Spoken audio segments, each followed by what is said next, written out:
இந்த நாளிலே, இந்த புதிய வருடத்தில் கர்த்தர் உங்களுக்கு சொல்லுகிற ஒரு காரியம் என்ன என்று கேட்டால், இந்த 24ஆம் வருடத்தில் உங்களுக்கு தீர்க்க தரிசனமாக ஆவியானவர் பேசுகிறார். கர்த்தர் உயர்வை கொடுத்து, மேன்மையை கொடுத்து, அற்புதங்களை கொடுத்து, வெற்றியை கொடுத்து, விடுதலையை கொடுத்து, நீ அதை கண்டுகொள்ளாமல் இருக்காத.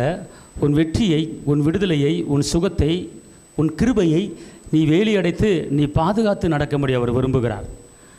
அநேகர் கண்ணமிட்டு திருடுவதற்கு அநேக வழிகள் இருக்கிறது. சத்துருக்கள் உன்னிடத்திலிருந்து பிடுங்குவதற்கு வஞ்சிக்கிற ஆவிகள் அநேகர் எழும்பி இருக்கிறது. பிசாசனவன் அநேக வஞ்சிக்கிற ஆவிகளை கட்டவிழ்த்திருக்கிறான். அநேக பிரிவின ஆவிகளை கட்டவிழ்த்திருக்கிறான். முரட்டட்ட ஆவிகளை கட்டவிழ்த்திருக்கிறான். ஆனால் கர்த்தரை தேடுகிற பிள்ளைகளாகிய நமக்கு ஒன்றும் நம்மளை சேதப்படுத்த முடியாது. ஆமே, எந்த சேதமும் உங்களுக்கு வராது. அப்போ சேதம் வராமல் இருப்பதுக்கு என்ன செய்யணும் அப்படின்னு நீங்கள் கேட்டிங்கன்னா, நீங்களாகவே பாதுகாத்து கொள்ள வேண்டும். அன்பார்ந்தவர்களே, நான் ஒரு காரியத்தை சொல்லுகிறேன், கேளுங்கள். கடந்த நாட்களிலே ஒரு நாளைக்கு, அதாவது வெள்ளிக்கிழமையோ சனிக்கிழமையோ என்று நினைக்கிறேன், அப்போது தொடர்ந்து எனக்கு ஃபோன் கால் வந்து கொண்டே இருந்தது. குடும்பத்தில் சண்டை, கணவன் மனைவி பிளவு, பிள்ளை சரியில்லை, தொழிலில் நஷ்டம், வியாபாரம் ஓய்ந்து விட்டது, இப்படிப்பட்ட காரியங்களை ஒரு கிட்டத்தட்ட 7-8 ஃபோன் வந்து கொண்டே இருந்தது. ஆனால் இந்த ஃபோன் போட்டு சொன்னவர்கள் எல்லாருமே ரட்சிக்கப்பட்டு 8 வருஷம், ரட்சிக்கப்பட்டு 10 வருஷம், அபிஷேகம் பெற்றவர்கள், அந்நிய பாஷை பேசுகிறவர்கள். ஆனால் இவர்கள் வாழ்க்கையில் பல போராட்டங்கள் வந்தது. ஆனால் எனக்குள்ள ஒரு கேள்வி, தகப்பனே, கிறிஸ்துவுக்குள் எல்லாவற்றிலும் எல்லா இடங்களையும் வெற்றி சிறக்க பண்ணுகிற தேவனுக்கு ஸ்தோத்திரம் என்று சொல்லப்பட்டிருக்கிறது. நீ செய்வதெல்லாம் வாய்க்கும் என்று சொல்லப்பட்டிருக்கிறது. நீ கொளுத்த கன்றுகளை போல வளர்வாய் என்று சொல்லப்பட்டிருக்கிறது. அப்படி இருந்தும் தேவனுடைய பிள்ளைய வாழ்க்கையில் ஏன் இப்படிப்பட்ட ஒரு போராட்டங்கள் வருகிறது என்று கேட்கும்போது கர்த்தர் ஒரு காரியத்தை வெளிப்படுத்தினார். இந்த போராட்டத்துக்கு, இந்த நஷ்டத்துக்கு, இந்த துக்கத்துக்கு, இந்த வேதனைக்கு, இந்த கண்ணீருக்கு, இந்த சஞ்சலத்துக்கும் தவிப்புக்கும் நான் காரணம் அல்ல, அவர்களே காரணம், அவர்களே பொறுப்பாளி. இது கர்த்தர் என்னோடு ஈடுபட்டது.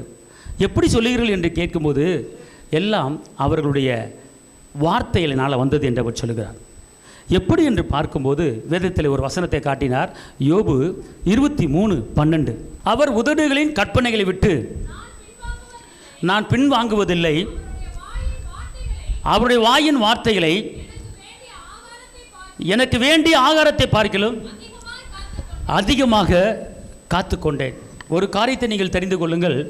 இந்த உலகத்தில் எத்தனை காரியங்கள் நீங்கள் காத்து வாழ்கிறீங்க. பொண்ணை காத்து வாழ்கிறீங்க, பொருளை காத்து வாழ்கிறீங்க, வீடை காத்து வாழ்கிறீங்க, இடத்தை காத்து வாழ்கிறீங்க. ஆனால் அது உங்களுக்கு ஒரு சில நேரங்களிலே உங்கள் கையில் இல்லாமல் அது வெளியே போய் விடுகிறது. நீங்கள் அதை அனுபவிக்க முடியாமல் போகிறது. அப்போ அதுக்கு என்ன காரணம் என்று கேட்டால், யோபு என்ன சொல்கிறாருன்னா, என் வாயின் வார்த்தைகளை நான் சாப்பிடுகிற ஆகாரத்தை காட்டிலும் அதிகமாக தேவனுடைய வார்த்தையை நான் காத்துக்கொண்டேன். தேவனுடைய வார்த்தையை நீங்கள் காத்துக்கொள்ளாமல் இருப்பதனால தான் நஷ்டங்கள். தேவனுடைய கற்பனையை, கட்டளைகளை காத்துக்கொள்ளாமல் இருப்பதனால தான் தோல்விகள். தேவனுடைய வார்த்தையை உங்கள் உள்ளத்தில் வைத்துக் கொள்ளாமல் இருப்பதனால தான் உங்களுக்கு துக்கங்கள், நெருக்கங்கள். இதற்கு நான் பொறுப்பாளி என்று கர்த்தர் சொல்கிறார். அன்பார்ந்தவர்களே, யோபு இரட்டிப்பான ஆசீர்வாதம் அடைந்ததுக்கு உண்டான காரணம் என்ன என்று கேட்டால், அவர் உதடுகளின் கற்பனைகளை விட்டு நான் பின்வாங்குவதில்லை, என் தேவனின் கற்பனைகளை விட்டு நான் என்ன செய்வதில்ல, பின்வாங்குவதில்லை. அவருடைய வாயின் வார்த்தைகளை எனக்கு வேண்டிய ஆகாரத்தை பார்க்கிலும், எனக்கு வேண்டிய சாப்பாட்டை காட்டிலும் நான் அதிகமாக நான் காத்துக்கொண்டேன். கைகளை தட்டி அப்பாவுக்கு மகிமை செலுத்துங்க. அப்படி என்றால் உங்கள் சொத்து பறிபோகாமல் இருக்கணுமா? உங்கள் பணம் உங்களிடத்தில் தங்க வேண்டுமா? உங்கள் நகை நட்டு உங்ககிட்ட இருக்க வேண்டுமா? உங்கள் பிள்ளைகள் கடைசி வரைக்கும் உங்க கூட இருக்கணுமா? உங்கள் கணவன் உங்களை விட்டு போகாமல் இருக்கணுமா? உங்கள் மனைவி உங்களை விட்டு போகாமல் இருக்கணுமா? உங்கள் உறவினர்கள் உங்களை விட்டு போகாமல் இருக்கணுமா? உங்கள் வேலை உங்களை விட்டு போகாமல் இருக்கணுமா? உங்கள் தொழில் நிரந்தரமாக்கப்பட வேண்டுமா? உங்கள் வியாபாரம் நிலையாக இருக்க வேண்டுமா? உங்கள் வருமானம் கூட வேண்டுமா? நீ செழித்திருக்க வேண்டுமா? அதற்கு ஒரு காரியம், நீ தேவனுடைய வார்த்தைகளை நீ காத்துக்கொண்டு, நீ பிடித்துக்கொண்டு அதை சரியான முறையில் கையாண்டு கொண்டு நடந்தால் உன் சொத்து, உன் சுகமோ, உன் அன்பு, உன் சமாதானமோ, உன் குடும்பத்தில் இருக்கிற யாரும் உங்களை விட்டு வெளியே வெளியே போக மாட்டாங்க. உங்களுக்கு தாவீது வர விரித்தது போல ஒரு விருத்திய தேவன் கட்டளையிட்டு உங்களை உயர்த்த அவர் போதுமானவரா இருக்கிறார். அல்லேலூயா, எல்லாம் சொல்லுங்க, அல்லேலூயா சொல்லுங்க. அப்படி என்றால் இந்த ஒரு வசனத்தை காட்டி இதை என் பிள்ளைகள்கிட்ட சொல்லு, என் பிள்ளைகள்கிட்ட சொல்லு. இந்த வசனத்தை கரெக்டாக கடைபிடிச்சாங்கன்னா இந்த 2024ஆம் ஆண்டு என் பிள்ளைகள் தோற்று போக மாட்டார்கள், என் பிள்ளைகள் நஷ்டமடைய மாட்டார்கள் என்று அவர் வெளிப்படுத்தினார். அன்பார்ந்தவர்களே, இது சத்தியம், இது உண்மை. யோபு நல்லா தெரிஞ்சுக்கொள்ளுங்க, தன் வாயினால் அவர் பாவம் செய்யவில்லை, வாயினால் பாவம் செய்யலை, சிந்தனையில் பாவம் செய்யவில்லை, தவறான வார்த்தையை பேசவில்லை. அதனால தான் அவர் இரட்டிப்பான ஆசீர்வாதங்களை பெற்றுக்கொண்டார். இன்று கூட பிசாசானவன் 2 பொல்லாத ஆவிகள் இந்த 2024ஆம் ஆண்டு கட்டவிழ்க்கப்படுகிறது. ஒன்று குடும்பத்தை அலக்கழிக்கிற சண்டகர ஆவிகளும் பிரிவினை ஆவிகளும், 2 வஞ்சிக்கிற ஆவிகள். இது கடந்து குடும்பங்களில் உள்ள புகுந்து தாறுமாறக்கபடி திட்டம் இருக்கிறது. ஆனால் கர்த்தர் இதை அறிந்தார், கர்த்தர் இதை தெரிந்து கொண்டு என் பிள்ளைகளுக்கு நான் அதை முறியடிப்பதற்கு, அதை எதிர்ப்பதற்கு, அது பக்கத்தில் வராத அளவுக்கு என் பிள்ளைகளுக்கு நான் தேவ வல்லமையை நான் கொடுத்துருக்கிறேன், அதிகாரத்தை கொடுத்துருக்கிறேன், ஒன்று சேதப்படுத்தாத அப்படி நான் பாதுகாத்திருக்கிறேன். அப்படி என்றால் என்ன அர்த்தம்னு கேட்டிங்கன்னா எபேசியர் 6:13 தீங்கு நாளிலே அவைகளை நீங்கள் எதிர்க்க வேண்டும். சரியா? 2 என் கையின் கிரிகளை குறித்து எனக்கு நீங்கள் கட்டளையிடுங்கள், மாறாக வரும் காரியங்களை என்கிட்ட கேளுங்க, நான் உங்களுக்கு சொல்லித்தர போகிறேன். உன் குடும்பத்தை குறித்து, உன் வேலையை குறித்து, உன் தொழிலை குறித்து, உன் படிப்பை குறித்து, உன் பிள்ளைகளை குறித்து, உன் எதிர்காலத்தை குறித்து நீ என்கிட்ட கேட்டேனா நான் உனக்கு வெளிப்படுத்த போகிறேன், நான் உனக்கு சொல்லித்தர போகிறேன். இந்த 2024 நீ அங்கேயே ஓடி ஆலோசனை கேட்க வேண்டாம். நான் உனக்கு ஆலோசனை கர்த்தராக இருந்து உனக்கு நடக்க வேண்டிய வழிகளை உனக்கு நான் கற்றுக் கொடுக்க போகிறேன் என்று பரிசுத்த ஆவியானவர் உங்களோடு பேசிக் கொண்டிருக்கிறார். நீ தேவனோடு உறவாடும்படி, நீ தேவனோடு பேசும்படி அப்படிப்பட்ட கிருபையை பெற்ற மனிதன் நீ. பிசாசை எதிர்ப்பதற்குண்டான வல்லமையை கர்த்தர் உனக்கு கொடுத்திருக்கிறார். ஆமென். அல்லேலூயா, அல்லேலூயா, அல்லேலூயா. இப்போ கர்த்தர் என்ன சொல்றார் அப்படின்னு கேட்டீங்கன்னா, ஏசாயா 45 இஸ்ரவேலின் பரிசுத்தரும் அவனை உருவாக்கினவரும் ஆகிய கர்த்தர் சொல்கிறதாவது, வரும் காரியங்களை என்னிடத்தில் கேளுங்கள், என் பிள்ளைகளை குறித்தும் என் கரங்களின் கிரியைகளை குறித்தும் எனக்கு கட்டளையிடுங்கள், எனக்கு கட்டளையிடுங்கள். அப்புறம் என்ன சொல்றாருன்னு கேட்டீங்கன்னா, வரும் காரியங்கள் உன் குடும்பத்தில் 2024 என்ன நடக்க போகுது, உன் பிள்ளை எங்கெங்கே போகுது, உன் பிள்ளை எப்படிப்பட்ட வாழ்க்கை வாழப்போகுது, உன் கணவன் எப்படிப்பட்ட வருமானத்தில் இருக்க போகிறாரு, உன் கணவன் கையீடு செய்கிற வேலையில் முன்னேற்றம் இருக்க போகிறதா இல்லையா என்பதை குறித்து நான் பேசுகிறதுக்கு நான் ரெடியாக இருக்கிறேன். ஆனால் இதை குறித்து கேட்பதற்கு, இதை குறித்து அறிந்து கொள்வதற்கு உனக்கு விருப்பம் இல்லை. ஆனால் இந்த ஆண்டு உன்னை குறித்து, உன் குடும்பத்தை குறித்து, உன் எதிர்காலத்தை குறித்து, உன் தொழிலை குறித்து, வேலையை குறித்து, உன் பிசினஸை குறித்து நான் இதை செய்யாத, இங்கே போகாத, இங்கே நடக்காது என்று உனக்கு நான் சொல்லி கொடுத்து உன்னை நடத்துவதற்கு நான் ரெடியாக இருக்கிறேன். நீ என்கிட்ட வர்றதுக்கு, என்கிட்ட பேசுறதுக்கு நீ ரெடியாக இருக்கிறாய் என்று அவர் உன்னிடத்தில் கேள்வி கேட்கிறார். அல்லேலூயா, அல்லேலூயா. அதனால் இந்த ஆண்டு போராட்டம் வரலாம், வேதனை வரலாம், நெருக்க வரலாம். அது பக்கத்தில் வந்த உன்னை பார்த்துட்டு, உனக்குள்ள இருக்கிற வல்லமையை பார்த்துட்டு, உனக்குள்ள இருக்கிற அபிஷேகத்தை பார்த்துட்டு, உனக்குள்ள இருக்கிற கிருபையை பார்த்துட்டு, உனக்குள்ள இருக்கிற இயேசுவை பார்த்துட்டு அவன் துண்டக்கான துணியாக்கானு அவன் வேறு இடத்துக்கு ஓடும்படியான ஒரு மகிமை உன் மேலே நிலையிட்டு கொண்டு இருக்கிறது. மாறாக தடைப்பட்ட காரியங்கள் எல்லாம் உங்களுக்கு கைகூடி வரப்போகிறது. தடைப்பட்ட காரியங்கள், எந்தெந்த காரியம் உங்களுக்கு தடையாக இருந்ததோ அந்த தடைகள் எல்லாம் உங்களுக்கு வாசல்கள் திறக்கப்பட போகிறது. அல்லேலூயா சொல்லுங்கள் எல்லாரும். இந்த 2024ஆம் ஆண்டில் வாலிப பெண்கள், வாலிப ஆண்கள், வாலிப பிள்ளைகள் தேவனுக்காக கொழுந்து விட்டு தக எரியும்படியாக கர்த்தர் பிள்ளைகளை உருவாக்க போறார். உன் பிள்ளைங்க எரிய போறாங்க, அக்கினிமயமா இருக்க போறாங்க. தேவனுடைய வாக்குத்தத்த வசனத்துல வளர போறாங்க, ஜாதிகளை சொந்தமாக்க போறாங்க, கொழுத்த கன்றுகள் போல வளர போறாங்க. அல்லேலூயா, அல்லேலூயா. வாலிபர்கள் எழும்புகிற ஒரு ஆண்டா இருக்க போகிறது. வாலிப பிள்ளைகள் பிரகாசிக்கிற ஒரு ஆண்டா இருக்க போகுது. உங்க சந்ததி கொழுந்து விட்டு அது எரிய போகிறது. நீ காணாத, நீ பார்க்காத, நீ செய்யாத காரியத்தை உன் பிள்ளைகள் செய்யும்படி கர்த்தர் எல்லா சூழ்நிலையும் மாற்றி அமைக்க போறாரு. நீ செய்யக்கூடாத காரியத்தை, நீ வேண்டாத எந்த காரியம் செஞ்சு நீ தோத்து போனையோ அந்த காரியத்தை உன் பிள்ளைகள் மூலமாக, உன் சந்ததி மூலமாக செய்வதற்கு கர்த்தர் இந்த ஆண்டு ஒரு சித்தத்தை, ஒரு திட்டத்தை வச்சிருக்கிறாரு. அல்லேலூயா. உன் பிள்ளைகளை சாதாரண பிள்ளைகளா பாத்துறாத, உன் பிள்ளைய மூலமா. ஏன்னா ஒரு வசனம் இருக்கிறது, பையனையும் பலிகாரனையும் அடக்கி போட தேவரீர் உம்முடைய சத்துருக்களின் நிமித்தம், தேவரீர் உம்முடைய சத்துருக்கள் நிமித்தம் குழந்தைகள் பாலகர் வாயினால் பலன் உண்டு பண்ணினார். பலன் உண்டு. அப்ப நல்லா தெரிஞ்சு கொள்ளுங்க, நீங்க போராடி போராடி தோத்து போயிட்டீங்க. நீங்க நெருக்கப்பட்டுட்டீங்க. ஆனா விழுந்து 4 தடவை விழுந்து எந்திரிக்க முடியாம திணறிக்கிட்டு இருக்கீங்க. உன் பிள்ளை பாக்குது. எத்தனை வாட்டி விழுவீங்க, எத்தனை வாட்டி தோத்து போவீங்க, எத்தனை வாட்டி நஷ்டப்படுவீங்க, எத்தனை வாட்டி கடனை வாங்குவ, எத்தனை வாட்டி லோனை வாங்குவ, இப்படி தோத்து போய்கிட்டு இருக்கே.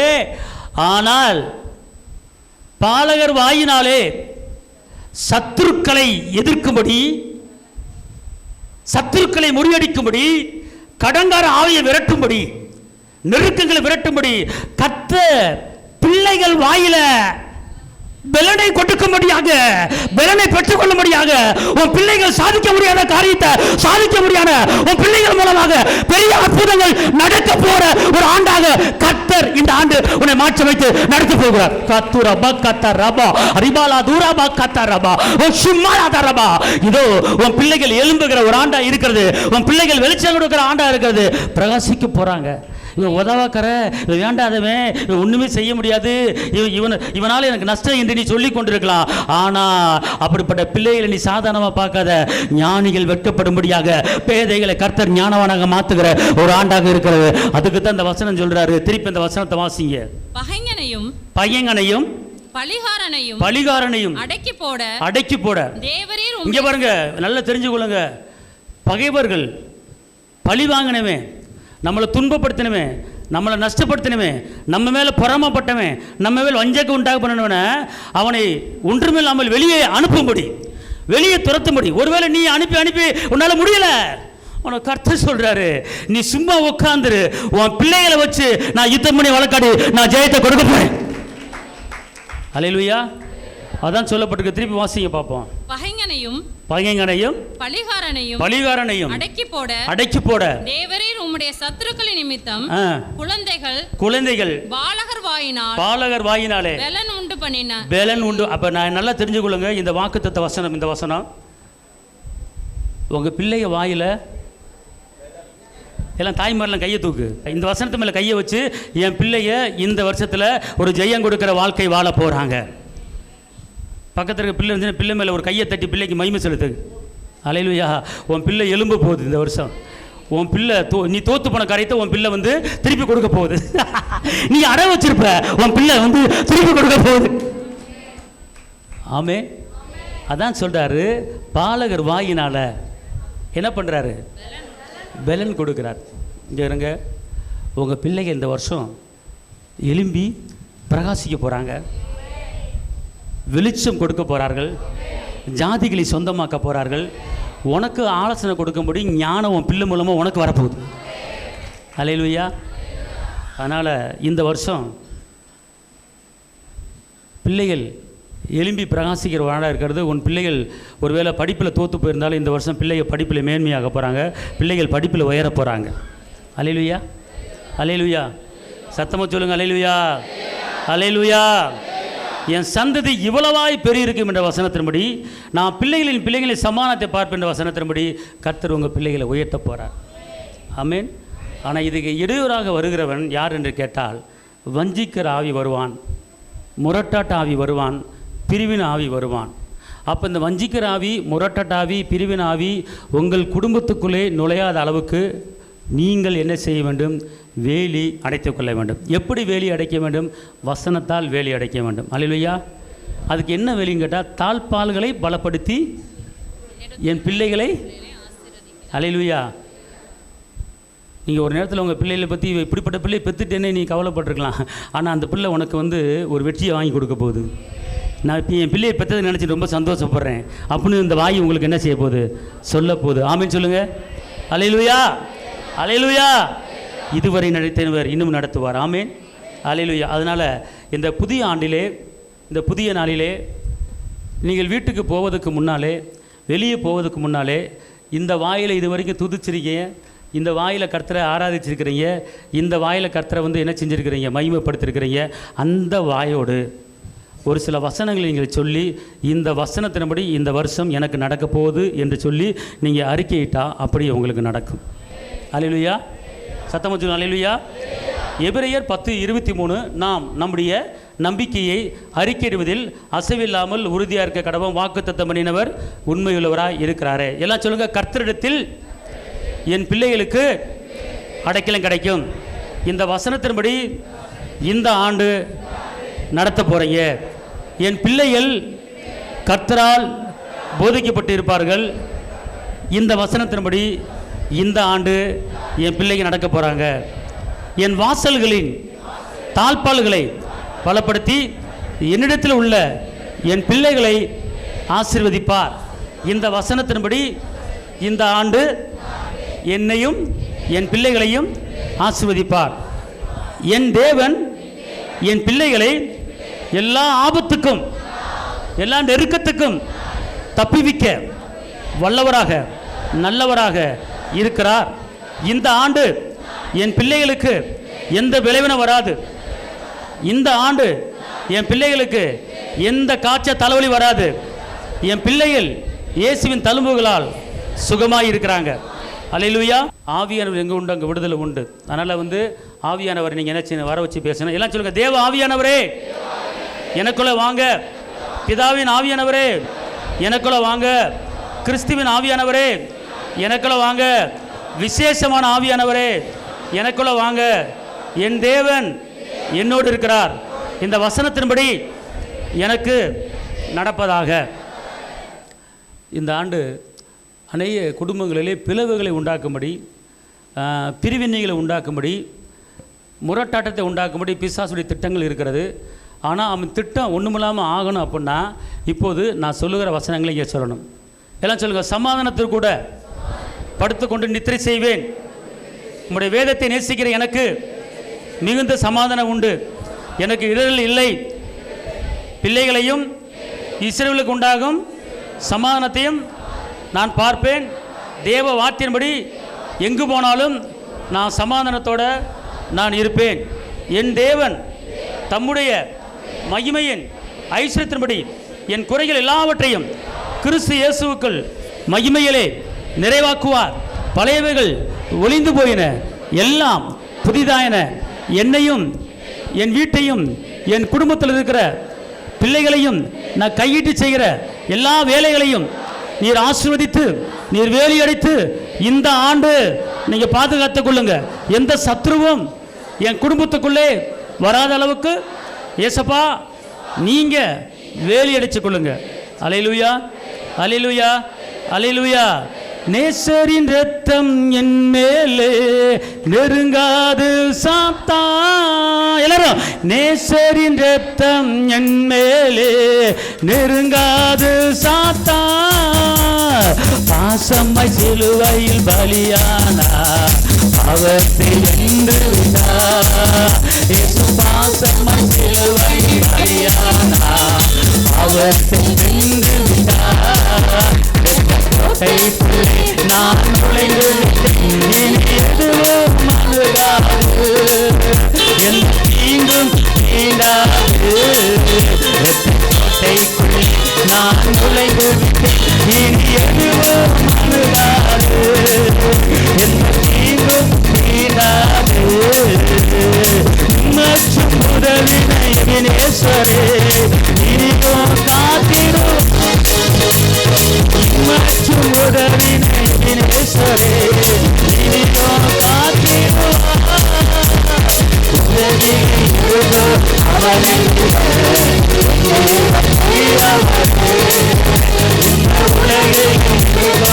அவரை கோட்டைக்குள்ளே நான் நுழைந்து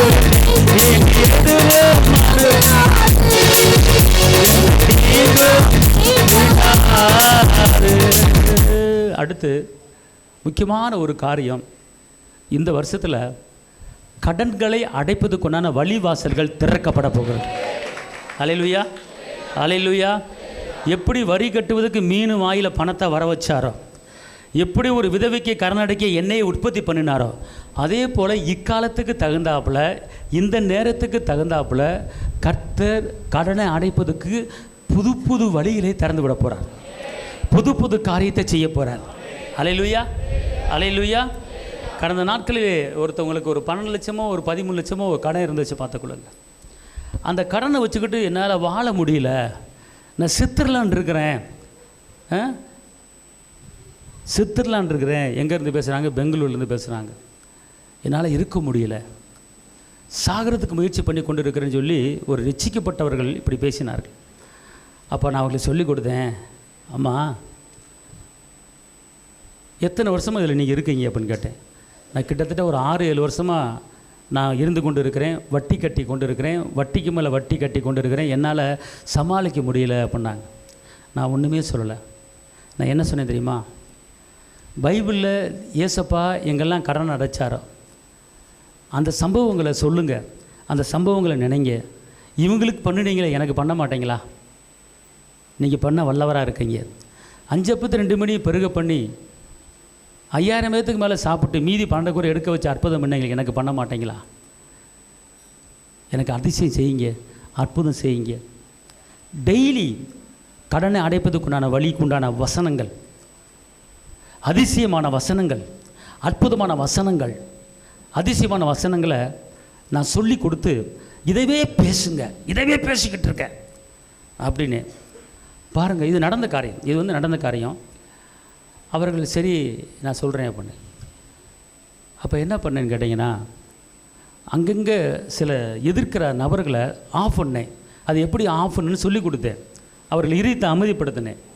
கடைசியில் என்னாச்சு தெரியுமா? நான் சொல்லி கொடுத்த அப்படியே சொல்ல சொல்ல சொல்ல சொல்ல ஒரு 42 நாள் அவர்கள் சொல்லிக்கொண்டே இருந்தார்கள். இப்படி சொல்லிக்கொண்டு இருக்கும்போது திடீரென்று ஒரு வயதான ஒரு தாத்தா போல் இருக்கிற ஒரு பெரியவர் அந்த வீடை தேடி வந்திருக்கிறார். வந்தோடனே, ஆமாம் நீ தான் இன்னாரா? ஆமாம். நீ இன்னார் மகளா? இன்னார் பேத்தியா? ஆமாம். நீங்கள் எத்தனை வருஷமாக இருக்க? அந்த ஊர் கிராமத்துக்கு நீ வரலையா? அந்த கிராமத்தை விட்டுட்டு நாங்கள் வந்துட்டோம், எங்கள் தாத்தா இருக்கும்போது நாங்கள் இருந்தோம், எங்கள் அப்பா இங்கே கூட்டி வந்துட்டார், அந்த கிராமத்து பக்கமே போகிறதில்ல அப்படின்னார். அம்மா, நானும் உங்கள் தாத்தாவும் ரொம்ப நெருங்கிய சிநேகிதர்கள். உங்கள் தாத்தாவும் நானும் வெளிநாட்டில் ஒன்றா வேலை பார்த்தோம். ஆனால் அவர் வேலை பார்த்துட்டு வந்த உடனே உங்கள் அப்பா ஒரு குடிகாரராக இருந்தார், உன்னை சரியாக கவனிக்காமல் இருந்தார், நீ எப்படி நஷ்டப்படுவேன்னு சொல்லி உங்கள் தாத்தா பிற்காலத்தில் என் பேரனுக்கும் பேத்திக்கும் நீ இந்த குறிப்பிட்ட அமௌண்ட்டை நீ கொடுக்கணும், நான் உன்னை நம்பி கொடுக்குறேன்னு சொல்லி ஒரு குறிப்பிட்ட தொகையை என்கிட்ட கொடுத்து வச்சுருந்தார். ஆனால் நான் வெளிநாட்டிலேருந்து வந்த பிற்பாடு உங்களை தேடினே அலைஞ்சேன், எங்கேயும் தெரில. ஆனால் இப்போ தான் உங்களை கண்டுபிடிச்சேன். அது கிட்டத்தட்ட ஒரு 28 லட்சமாக அது இப்போது இருக்குதுமா. உன் பிரச்சனை 12 லட்சம் தானே, இந்த மிச்சம் கையில் வச்சு நீ சொந்த வீடு வாங்கி சந்தோஷமாக இருமா அப்படின்னு சொல்லி அதை கொடுத்துட்டு போனார். இதெல்லாம் எப்படி நடந்துச்சு அப்படின்னு கேட்டிங்கன்னா, கர்த்தர் அங்கே ஒரு தாத்தாவை உருவாக்குறார், ஒரு முன்னோர்களை உருவாக்குறார். எப்படி தெரியுமா? யோபுக்கு செஞ்ச மாதிரி செஞ்சார். இப்போ யோபு சுத்தமாக 0, எம்டி, ஒன்றுமே கிடையாது. ஆனால் யோபுக்கு எப்படி ரெட்டிப்பான ஆசீர்வாதம் வந்துச்சு அப்படின்னு கேட்டிங்கன்னா, வேதம் சொல்லுகிறது, யோபுக்கு முன் அறிமுகமானவர்கள் அவனுடைய எல்லா சகோதரரும், அப்பொழுது அவனுடைய எல்லா சகோதரர்களும் சகோதரிகளும் முன் அவனுக்கு அறிமுகமான அனைவரும், முன்னால அவருக்கு அறிமுகமான அனைவரும் அவனிடத்தில் வந்து பார்த்தீங்களா? கர்த்தர் செய்கிற காரியத்தை பார்த்தீங்களா? இப்போ அவன் வந்து முடியாமல் இருக்கும்போது யார் வரல, 4000 ஒட்டகம் போகும்போது யார் வரல, 2000 ஒட்டகம் அழியும் போது யார் வரல, 10 பிள்ளை அழியும் போது யார் வரல, என்ன கஷ்டப்படும் போது யாரும் குப்பை மேட்டில் கிடந்து பருக்களை உச்சம் தலைந்து வாதித்த போது யாரும் வரல. ஆனால் அந்த வாதைகள் முடிந்த உடனே எம்டியாக 0 ஆன பிற்பாடு கர்த்தருடைய வசனம் புடமிடப்பட்டது. அந்த நேரத்தில் கர்த்தர் நபர்களை எழுப்பி தர்றார். எப்படின்னு கேட்டால் முன் அறிமுகமானவர்கள்னு போட்டிருக்கு. எப்படி போட்டிருக்கு? முன் அறிமுகமானவர்கள். அப்போ முன் அறிமுகமானவர்கள் இப்போ வரணும்ல, அந்த நேரத்தை வர வச்சு அவன் வந்து என்ன செய்கிறாங்க எல்லாரும்? அவன் வீட்டிலே அவனோட போஜனம் பண்ணி கர்த்தர் அவன் மேல் வரப்பண்ணின சகல தீங்கி நிமித்தம் அவனுக்காக அங்கலாய்த்து அவனுக்கு ஆறுதல் சொல்லி அவரவர் ஒவ்வொருவர் தங்க காசு. என்ன காசு? எல்லாம் சொல்லுங்க, தங்க காசு. சில பேர் தங்கத்தை பேசவே மாட்டாங்க. நீ பேசினா தான் தங்கம் உன்னை தேடி வரும். நான் காலத்தில் ஒன்றும் போட மாட்டேன், கழுத்தில் ஒன்றும் போட மாட்டேன், இப்படி தான் இருப்பேன் அப்படின்னு அப்படித்தான். இங்கே யோபுக்கு எப்படி வருது? தங்க காசு வீடு தேடி வருதியா? நான் காதில் ஒன்று போட மாட்டேன், கழுத்தில் ஒன்று போட மாட்டேன், நான் மொட்டையா நிற்பேன். நெல்லு மொட்டையா எனக்கு என்ன? வீடு தேடி தங்க காசு வருது. அல்லேலூயா. எல்லாம் அந்த வசனத்து மேலே கையை வைங்க பார்ப்போம். அந்த வசனம் சொல்லுவான் யோபு 42:11. யாருக்கு பணம் வேணும்? யாருக்கு தங்க காசு வேணும்? மொத்தம் ஜனவரி மாதத்தில் தங்க காசு வரப்போகுது. தங்க காசுனா தங்க செயின், தங்கத்தோடு வரப்போகுது. உன்னை தேடி வரப்போகுது. எங்கேயே கிடக்கிற உன் தாத்தா முப்பாட்டை எங்கேருந்து வரப்போகிறேன் அவனுக்கு கொடுக்கறதுக்கு. உன் சொத்து, உங்கள் தாத்தா சொத்து என்கிட்ட இருக்கு, இந்த வாங்கி அவனுக்கு கொடுக்க போகிறான். அல்லேலூயா. உங்கள் தாத்தா தெரியாமல் மறைச்சி வச்ச ஒரு இடத்துல வச்சிருக்காரு, ஒரு குறிப்பிட்ட இடத்துல கொடுக்க போகிறேன்னு சொல்லி தேடி வர போகிறாரு உங்கள் தாத்தா. தாத்தாக்களுக்கு நன்றி சொல்லுங்க. அல்லேலூயா. தாத்தாக்கள் தேடி வர போகிறாங்க. என்ன கொண்டு வர போகிறாங்க? தங்க காசை கொண்டு வர போகிறாங்க. யோபுக்கு எப்படி செழிப்பு வந்துச்சு? இப்போ உங்களுக்கு தெரிஞ்சு முன் அறிமுகம் யாராச்சும் இருக்காங்களா? உங்களுக்கு இருக்காங்களா? முன்ன அறிமுகம் இருப்பாங்களா, இருக்க மாட்டாங்களா? ஏங்க, தாத்தான்னு ஒருத்தர் இருப்பார்ல, பாட்டின்னு ஒருத்தங்க இருப்பாங்களே, முப்பாட்டின்னு ஒருத்தர் இருப்பாங்களே, சித்தப்பையும் ஒருத்தர் இருப்பாங்கல்ல, சித்தின்னு ஒன்று இருக்கும்ல. ஆனால் சித்தி கொடுக்க மாட்டாங்க. ஆனால் உங்களுக்கு வர சித்தி கொடுப்பாங்க. அத்தை கொடுக்க மாட்டாங்க, உங்களுக்கு வர அத்தை கொடுக்க போகிறாங்க. உங்களுக்கு வர அத்தை கண்டிப்பாக கொடுக்க போகிறாங்க. எனக்கு அப்படிப்பட்ட ஆள் யாருமே இல்லை. சித்தியும் கிடையாது, சித்தம்மனும் கிடையாது. எல்லாம் மண்டையை போட்டாங்க. நான் மட்டும்தான் இருக்கேன் அப்படின்னு சொன்னீங்கன்னா, கர்த்தர் ஒரு ஆளை உனக்குன்னு எழுப்பி கொடுக்க போகிறார். கர்த்தர் உனக்குன்னு ஒரு ஆளை எழுப்பி கொடுக்க வைக்க போகிறார். அல்லேலூயா. நம்ம ஆளுக்கு இந்த வசனத்தை பார்க்கறது கிடையாது, படிக்கிறது இதன்படி எனக்கு ஆக்கறன்னு சொல்கிறது கிடையாது. அதனால் இந்த வசனத்தின்படி எனக்கு ஆக கடவுது.